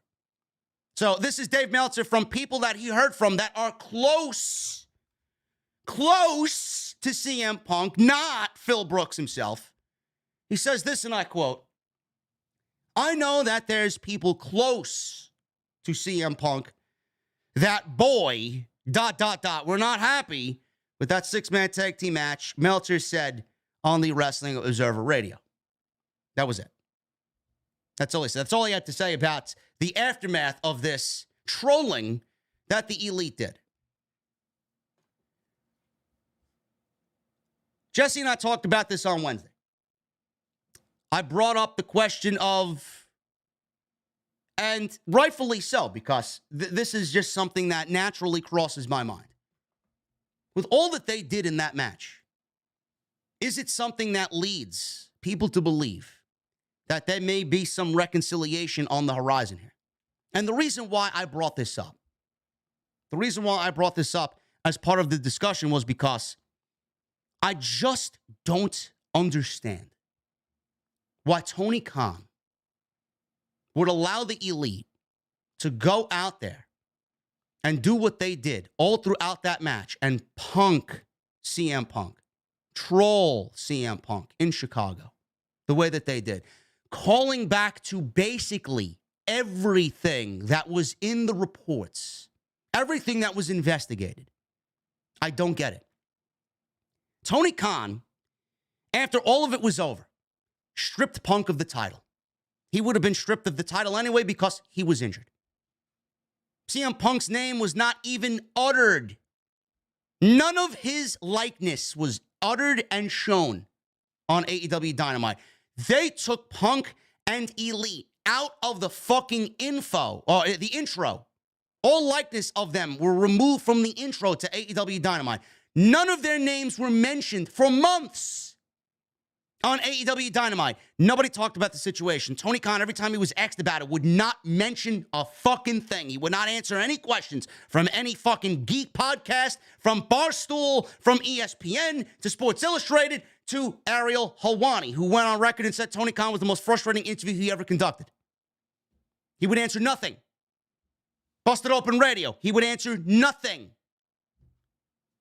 He wants this to be a non-issue. He wants to move away from it. But here Tony Khan was on Wednesday night. All of a sudden, after months of being so quiet and not wanting any about it to be talked about, removing them from the show. On Wednesday night, you mean to tell me that Tony Khan now allowed the Elite and Kenny Omega to go out there and do what the fuck they wanted to do and showcased basically in match everything that reportedly happened at the post-show scrum? Why would he do that? Doesn't that make Tony Khan look bad? Doesn't that make the Elite look like hypocrites after what Kenny Omega just said to Sports Illustrated? He wants people to get over it. That's not exactly the Elite showcasing themselves in good faith. It's not really showing the Elite getting over it. Is that what the Elite does? Yes. Are the Elite pricks? Yes. Is that their art? Yes. Their art is great pro wrestling, and their art is to be cocksuckers. They're pricks. They want to get underneath the fans' skin, especially in Chicago. They knew they were going to be in Chicago. They wanted to have fun. Did I enjoy it? Sure. Was it childish? Absolutely. Did it make the Elite and Tony Khan look like fucking dummies? Absolutely. But there's no way, nobody knows this for sure, but I find it very difficult to believe that Tony Khan allowed them to go out there and gave the okay for them to go and do that without mentioning to CM Punk what was going to happen. Why would he go and do that? So yes, on one hand, on one instance, by what happened on Wednesday's Dynamite, it certainly could be that Tony Khan allowed this to happen because he got the okay from Phil Brooks. So people close to CM Punk, they're not happy, but who's to say they know what the fuck CM Punk is feeling? Did they get immediate reaction from him? Did they get immediate word? Hey, Phil, let me call you up right after the match is over. What are you thinking? Nobody knows what the fuck Phil Brooks is thinking. People close to him, how close are they? When was the last time they communicated with CM Punk? Did none of you ever think about this? Did none of you have this cross your minds? Why would Tony Khan let them go out there if he didn't ask CM Punk's okay first? Now, granted, that's one side of it. The other side of it is the investigation complete? You could look at it this way. Tony Khan allowed them to go out there and basically do what they wanted to do because they're back. The investigation is over. The investigation has concluded. It says the Elite won the investigation. Punk has already been bought out. Punk has been paid to be quiet, right? Punk has been paid by AEW. Punk has been paid by Tony Khan. That's the only other thing. It's either he got the okay from Phil Brooks to have the Elite go out there and do that, or he was paid quietly to a point where AEW can do whatever the fuck they want about this thing because CM Punk has been paid and he's not coming back. But the hypocrisy in Kenny Omega and what he said here, he wants fans to get over it. What they did in the match, blatantly throwing everything that was reported in your face in that match. I find it very difficult to believe that CM Punk did not give the okay to that, and Tony Khan just sent the Elite out there to do what the fuck they want to do without referencing or without mentioning CM Punk. It's a bad look. It's a bad look. It makes Tony Khan and AEW look like fucking clowns. It makes the Elite look childish. It proves CM Punk right that the Elite, he works with nothing but fucking children. Then Tony Khan goes and says that CM Punk had nothing to do with Colt Cabana being moved from AEW to Ring of Honor. He had nothing to do with it. Now he has nothing to do with it. I don't understand that. So there's skepticism that now comes from that because there are some people in the locker room that don't believe that Tony Khan is being truthful. Dave Meltzer even reported this on The Observer. The whole Cabana thing. I keep getting stuff from the talent in AEW about this. Ever since Saturday, I've gotten a lot. And I mean, put it this way, there are a lot of talent that is very convinced of one thing. Obviously, CM Punk is and has always been very adamant that he had nothing to do with it. Tony said that he, Punk, had nothing to do with it. This was back in August. So that story is not going to change publicly one way or another. The skepticism is, and it's vehement from a lot of people, as far as the skepticism of the story. It's not like that thing has been settled in the eyes of the talent. Even today, I got something that was just like, can't you see? Isn't it obvious? If you look at it from their standpoint, it's not like they are speculating. They believe they know the whole story. That's basically that. I'm sure that one will never go away. Meltzer added that there are a lot of people in AEW that are vehement about why Punk should not be brought back. Why would Tony Khan go out there and lie to save face? Why? That's going back on everything that he tried to do and fix. If Tony Khan took Punk off of television, took the Elite off of television, stripped both of them of their individual championships, removed them from the intro graphic and the intro of Dynamite, none of their likeness was mentioned or shown on Dynamite, only to go back. He did right with that. Only to go back and then lie and be in the middle, not wanting to choose sides here. Why would he go and lie after all the right that he did as a boss? He's kind of going back on what he did if he's out there at a fucking post-show media scrum lying to everybody about how Punk, he never was the one that wanted Colt Cabana moved from AEW to Ring of Honor. Punk has been saying that, but can we really believe Punk? I mean, Punk threw his fucking dog, Larry, into the fucking line of fire by saying that Larry got his teeth knocked out, when in fact that he didn't, by the door swinging open during the altercation. So if Punk is to lie about Larry, who's to say Punk isn't lying about Colt Cabana? But if Tony Khan is the CEO of AEW, he should not be playing favorites. He should be out there giving the information that is truthful to the media. Why would he lie? It's only going to come back and haunt you if it is a lie. and make you look even dumber than you are. None of this makes sense. None of it. I find it very difficult to believe. If they are normal, working, fucking human beings, they listened to that reaction. In Chicago last night, they did what they did. They're letting you know that they're not over it. They're playing into all the fucking rumor and innuendo. Punk is watching at home. I'm not, don't put me in a locker room. What are we doing here? After that reaction last night, after that match last night, after the people are talking about it even more now, how do you look at what happened last night and not want to make money off of this? Is there a chance that Punk still ends up back? Yes. Does time heal all wounds? Yes, some. It depends on how much time is needed. Does the locker room want Punk back? Listen, how many people in WWE love when Bill Goldberg shows up and shares a locker room with them for 3 months after they've been on the road and he gets top WrestleMania priority? It doesn't matter who the fuck you are. You're just not going to be liked. There are people out there that just don't like you. There are people out there that don't want to work with you. Does everybody love MJF in the locker room? I'm pretty confident that most of the locker room doesn't like MJF. It is what it is. Do they want to work with MJF? Sure. Working with MJF means more money and more exposure. Do they like MJF? No. You don't have to like anybody. You don't have to fucking care for anybody. You should want to work with them in the most professional way to do the best for the business, best for the fans, and best for you. Not everybody's going to want CM Punk back. Not everybody cares for CM Punk. Not everybody wants CM Punk back in AEW. Is CM Punk for AEW a good move? Absolutely. Absolutely. Why would he not look at this and say, shit, I could make money off this? Now, I don't know what the fuck's going on. Like I said, this is something that Tony Khan relayed to Punk. Yeah, we're going to do this in the match. I just want you to be aware of it. That's what a boss would do.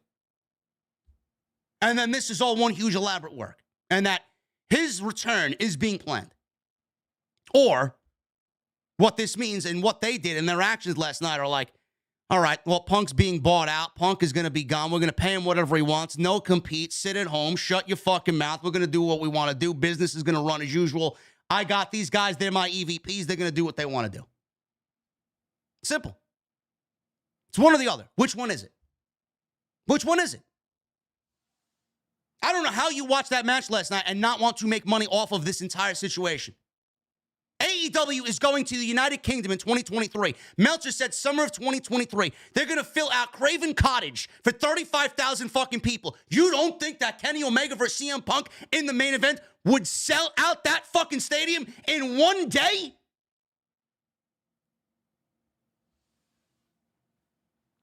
Give me a fucking break. What are you going to main event the show with? The Elite? Look at the stories you could build here. FTR and CM Punk. Elite and Kenny Omega. Trios, there you go. Omega and Kenny Omega and CM Punk. There you go. I mean, Jesus fucking Christ. How do you look at that and not want to make money over this? You don't have to fucking like each other, but Kenny Omega just says he's for the business. He wants the best for professional wrestling. He wants to go out there and do what he needs to do to get his craft and his art out there. It's not about booing CM Punk. Boo, boo, boo.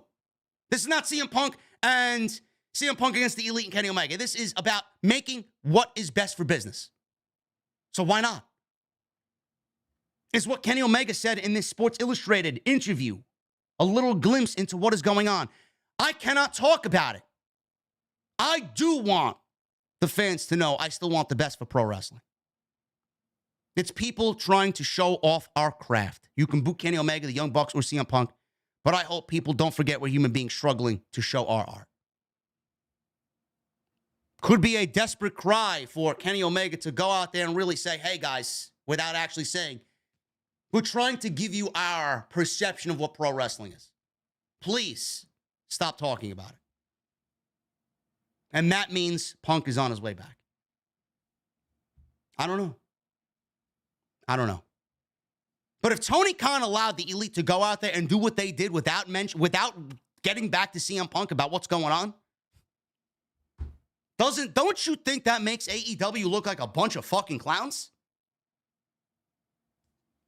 Holy shit.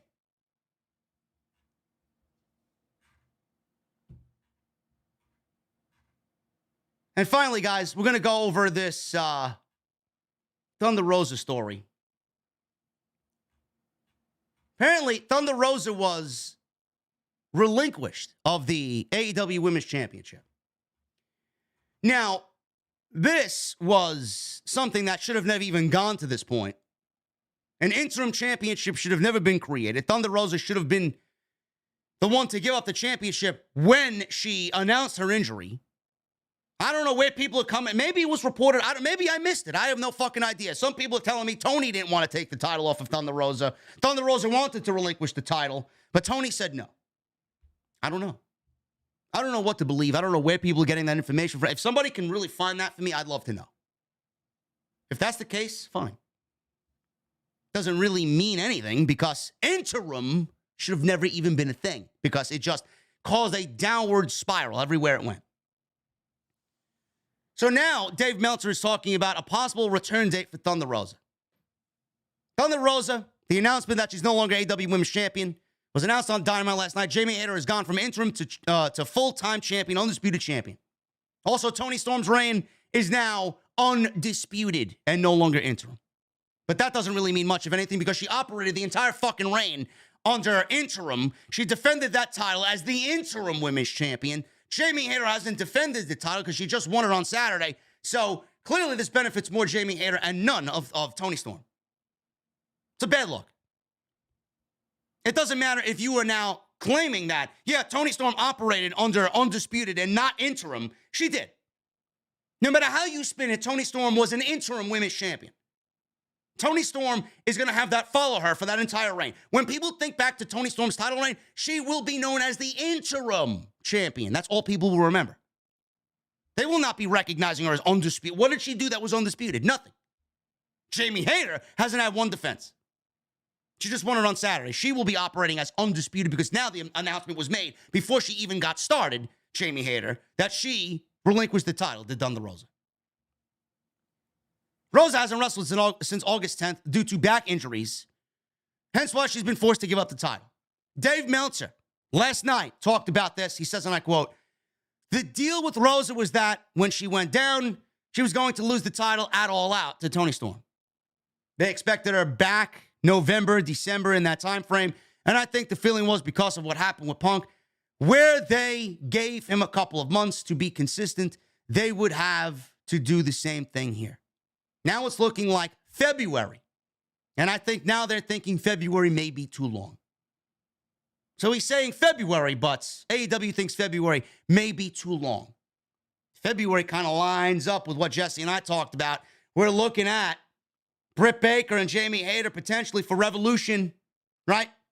Jamie Hayter and Britt Baker, you already saw the tease of them kind of splitting apart. Britt Baker's kind of overstepping her boundaries. Jamie Hayter looks like she's being disrespected already, and Britt is acting like the star of the team when Jamie Hayter's actually the champion. Should be the other way around. Jamie Hayter, number one. Britt, number two. Britt can't stand being number two. That's where we're headed. Now, is Britt going to lose clean to Jamie Hayter? No. What Jesse had come up with is a great example of how you get Thunder Rosa back involved, if Thunder Rosa wants to be there. You have Thunder Rosa cost Britt Baker the championship, and you take whatever they had going on, you put them in a match together, and you have them settle their differences in the ring, grudge match between the two. While Jamie Hayter beats Britt Baker, thanks to Thunder Rosa, Jamie Hayter can go on and be women's champion. New challenges on the horizon. Maybe Thunder Rosa builds her way back to get another championship match because she never really lost against Jamie Hayter. Kind of works for me. But the fact that Thunder Rosa gave up the title, it should have never even taken this long. Title should have been relinquished in August. Now Toni Storm has to suffer, and she's going to be recognized as an interim instead of undisputed. While Jamie Hayter reaps the benefits of this late decision. And where was Thunder Rosa last night?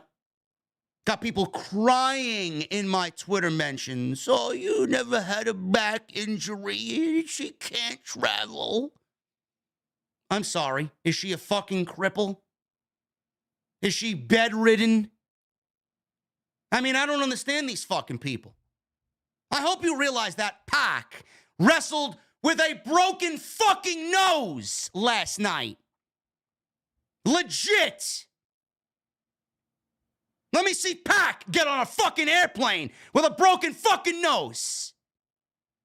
But Thunder Rosa can't come and give up her title like a real champion because she can't travel. I'm sorry. Why do the rules change for some and not for others? Rules for me and not for thee. The fuck are you talking about? She said this on social media. Thank you, Thunder Army, for all the support, and AEW for being there for me. Dream opponents, or dream-like moments, rather, happened in this run, but this is not how I wanted to lose the championship, but you deserve a present champion. On to the next chapter. For a woman that cares so much about the division and so much about the company, she certainly didn't want to be there to give the championship up to the present champion. Like a real champion should do. Thunder Rosa cares about the division, right? Cares about the women's division, cares about women's wrestling in AEW. Where was she? Why? Oh, but she can't travel. She can't travel. Meanwhile, like I said, there are others that have been injured and are injured that have traveled to Dynamite last night in Chicago. People coming up with all these, oh, you can't, with the holidays, you can't travel. It's, congestion. Give me a fucking break. Travel issues, delays, injuries. Give me a fucking break. It's all right if she goes on her fucking YouTube channel and starts fucking fake wrestling some geek in a mask, right? Eating tacos. Unbelievable. She should have been there to relinquish the championship. Other excuses were, oh, well, they never gave her any TV time to begin with, so what would the point be? If I was Rose, I wouldn't even bother showing up because they're just going to do the same thing that they usually do. Give her 10 seconds and that's it. More on to the next segment. It's the right thing to do. It's the right thing to do. Anyway, guys, that's all I got for you. That is it. I hope you enjoyed today's OTS.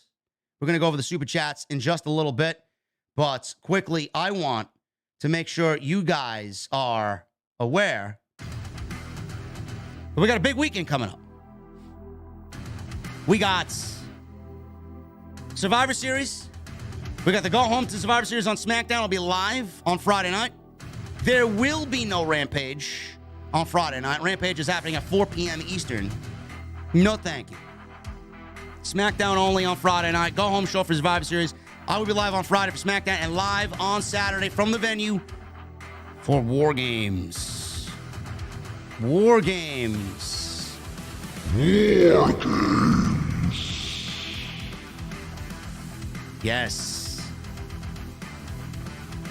So follow me on social media, guys, at JD from NY206. That's Twitter, Instagram, TikTok, and Cameo. Hit that subscribe button down below. Turn on the bell for notifications. And please continue to hit that thumbs up, guys. We got 851 likes. Can we try for 900? That's all I'm asking. 900. If you guys are in the chat and have not hit the thumbs up, 900 likes.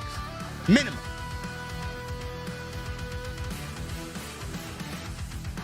And today's show is sponsored by Blue Chew. BlueChew.com. Go get your free sample. Yes, FREE sample. Code JD at checkout.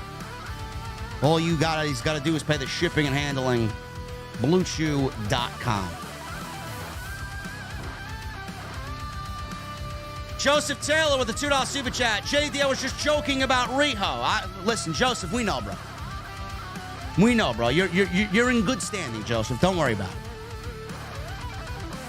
Tyler with a $4.99. Happy Thanksgiving, JD. Hopefully you have a great day today.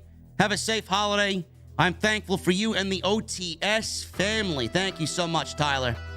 Enjoy your day, brother. JC, 720 with 4 months in the VIP club. Hope your day is a great one, JD. Got COVID, so the family's not coming over. Sorry to hear that, brother. But I get to hear the IWC Messiah, and I acknowledge you. Cheers on spirit. Thank you, brother. Cheers to you, bro. WUJ Money with a 4-month commitment to the VIP club. Happy Thanksgiving, OTS fam and AEW fans. Can't wait to see the new era of MJF as champion next week. OTS for life. Thank you, Money. JLD with 4 months. What's up, JD and OTS family? Just wanted to wish JD and everyone in the chat happy Thanksgiving. Thanks for all you do, bro. OTS for life. Frag Dude with 4 months. Wow, 4 months. OTS for life. What the fuck are you guys drinking? And really, Frag Dude, what are you, JLD, Money, JC720, what are you guys drinking? You're all 4 months, man. It's quite the company in the VIP club. Munchie time with a $4.99. Thankful for OTS to get me through my work days. Happy Thanksgiving, JD and OTS family. OTS for life. Cheers, everyone. Thank you, Munchie time. Travis Drum with 3 months. Happy Thanksgiving, JD. Happy Thanksgiving to you, brother. Robo with a new membership. Robo, what the fuck are you drinking, bro? Ryan T with a $9.99. First Thanksgiving without my dad who passed in June. Hope War Games is as great as we think it will be. To take my mind off of things, happy Thanksgiving to the OTS family. Ryan T, thank you, brother. And I hope it's still a great Thanksgiving, man. Thoughts and prayers with you on that one.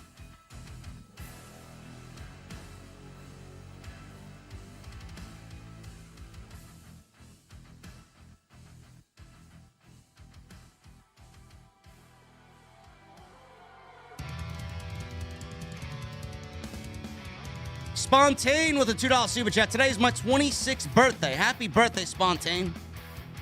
Let me see those birthday cake emojis in the chat for Spontane. Nick Williams, thank you again, brother, for the $100 super chat. We love you, man. Thank you so much, and happy Thanksgiving. Scorpio 1117 with a $2 super chat. Dream match, Rhea Ripley versus Britt Baker. No. Stop using the dream match situation so loosely. Jerry Ramey, thank you for your $100 super chat, brother. I appreciate you. Happy Thanksgiving to you. Aldarian Jones with a $4.99. Hey, I just want to say thank you for getting me through the tough times. And are you more ready for Survivor Series or more towards the Royal Rumble? Bro, I'm ready for both. I love War Games. Triple H has shown us that he knows how to do a War Games match, being with what we saw in NXT. And Royal Rumble, I am so pumped for the Royal Rumble, bro. Cody Snyder with a $5 super chat. I'm going to Australia and New Zealand. They're making magic in the Down Under. Examples, Tony, Rhea, heart emoji. Happy Thanksgiving, JD and OTS gang. Thank you, Cody Snyder. It's a long travel for you, bro. Couldn't be me. Huda Ops with a 4-month. Happy Thanksgiving, JD. Hope you have a good day, brother. Thankful for you and off the script every day. Keep on doing you. And the haters, get them out. You know it, brother. Thank you so much. Steve Wynyard, thank you for your $100 super chat. I appreciate you, brother. We'll be in our mother's basement very soon, bro. Joseph the Gamer, 15 with a $1.99. Happy Thanksgiving, JD. Keep doing you, bro. Always going to be the case, Joseph. Brandon Jefferson with a $1.99. I'm going to be at Survivor Series. I'm excited. ASF. Should be a great show, man. It's going to be a great show. Everybody that sold that TD Garden out had no idea that we're getting War Games. How excited are you to now know that War Games is there? Unbelievable. JLD and MGM Bowling with $100 super chats. I appreciate you gentlemen very much. Thank you so much, guys. We got the NYC Demon Diva Issa with a 15-month membership. Happy Thanksgiving, JD Issa. Happy Thanksgiving to you as well. Thank you. And Roman. Can't forget Roman. OMG, it's Rush. 2213, 10 months. Thank you, brother. Tyler with a $1.99, a $4.99, and a $4.99. Did you hear that Kalisto was working in NXT as a trainer? Yes. PW Insider saying Sasha Banks and Naomi won't be at War Games this Saturday. I feel like it's a trick. We definitely will see them back at War Games. Bro, WWE's not going to divulge information like that. Hopefully Charlotte doesn't get shoved down our throats when she returns since Triple H is in charge. I hope to God not. Steve with another $100 super chat. Thank you so much, brother. About your tag team division, we got to get rid of some championships and then maybe add some trios. I am definitely for that. RJ with a $5 super chat. Just a random thought. But how would you feel if Rated RKO reformed with Beth Phoenix to take out Judgment Day? I could see it. I could see it. That'd be pretty cool, actually. The Ring General Vitor with a 3 months. One more month on the best place in the IWC. You know it, brother. You know it, bro. I appreciate you, man. Basic with a $4.99. JD. TK is a pushover. He's allowing certain wrestlers to do whatever they want. TK doesn't have a backbone. Certainly looks like it, man. I don't know why what happened last night was allowed to happen if, A, the investigation is over, and even if it was, it makes AEW look childish. And if they did go and get CM Punk's approval for it, and then continue to hide it as if everything is just so fucking wrong, it's just not a good look, bro. Nick Williams with a $10 super chat. Hold up, is that Crash Bandicoot on your shirt I see? I grew up with the franchise along with wrestling. If you would have one other wrestler on your show, who would it be? Yes, Nick, it is a Crash Bandicoot t-shirt. And if I had one wrestler on my show, who would it be? That's a good question, brother. I may have to get back to you on that one. I may have to get back to you on that one.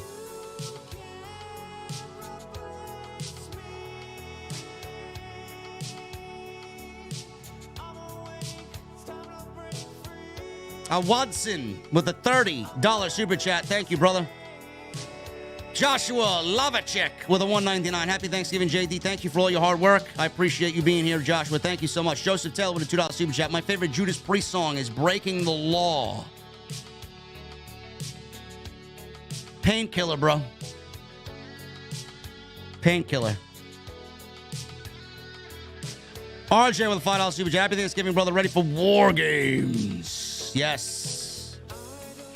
Carlos M with a new membership. Carlos, what are you drinking, bro? Zero Kaiba with a 7 months. I would normally say, what are you drinking? But tonight I'm asking, what are you eating? Happy Thanksgiving to you all. Thank you, Zero.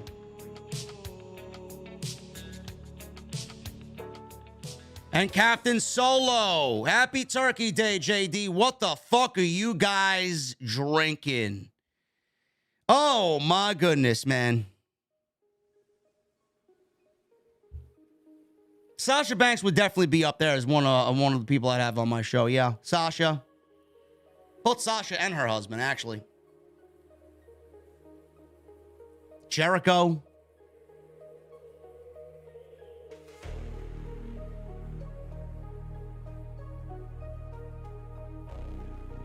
Anyway, guys, I am about to get out of here, man. What a show. We went 2 hours. We got a lot accomplished today. Hopefully you guys enjoyed what I gave you. We're on our way to 1,000 likes. Excellent. Listen, guys, the venue is going to be closed until tomorrow night.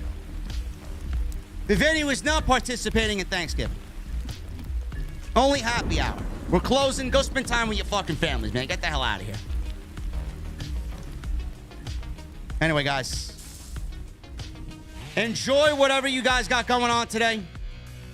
Enjoy your football, enjoy your turkey, enjoy your families, enjoy the downtime, the relaxation. You'll see me again on Friday for SmackDown. We'll talk about the go-home for War Games. Go check out all the other videos that you might have missed, guys. We got Monday night from the Raw post show. We got AEW Dynamite last night. Excellent show that Jesse and I conducted. Go check that out. Even this past weekend stuff. Full Gear. Saturday, Jesse and I were live for Full Gear. Great review. Sunday, we were live for Off the Script. Some great stuff there, man. Go check it out.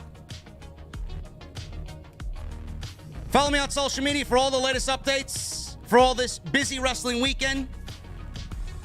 Place to find me is on Twitter, man, at JDfromNY206. That's Twitter, Instagram, TikTok, and Cameo. Make sure you guys hit that subscribe button down below. Turn on the bell for notifications.